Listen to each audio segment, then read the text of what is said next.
A possible cancer risk but not proven. A comprehensive international review of mobile phone use has named it as an increased but not definitive cancer risk. The World Health Organisation's Cancer Agency is suggesting people go hands-free or text until more is known about the devices. Karen Barlow reports. To put to the ear or not? Mobile phone users have been waiting on the line for a long time for the word on whether they cause cancer, specifically brain tumours. I've been telling people for ages, I'm not convinced 100%, but I'm certainly worried.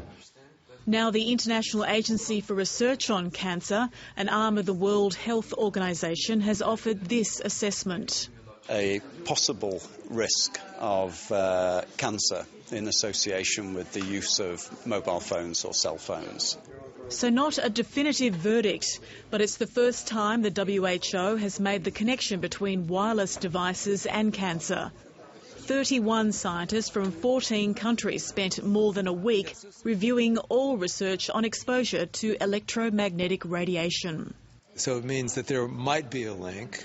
The evidence was sufficient to say that. It wasn't sufficient to classify the radiation, the electromagnetic fields from mobile phone use in a higher level. So tobacco, for example, is long a known human carcinogen, and we have evidence going back 50 years that is very, very strong. Mobile phone use is now in the same category as chloroform, lead, engine exhaust and coffee as a potential carcinogen.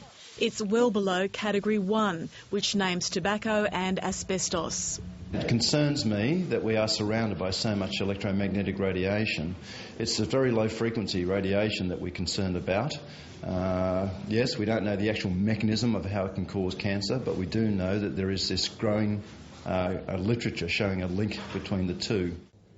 There were indicators that tumours were more likely to be on the same side of the head as used for phoning.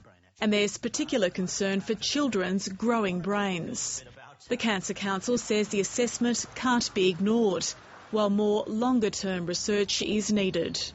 It is true that we are not aware of the impact of decades-long use. On the other hand, it seems likely that the strength of electromagnetic fields around mobile phones will decrease as the technology improves.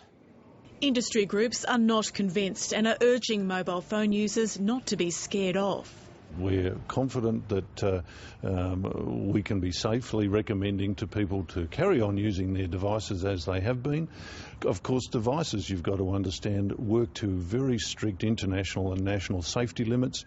The recommendation, to be safer still, is to limit calls, go hands-free or text. Karen Barlow, Lateline.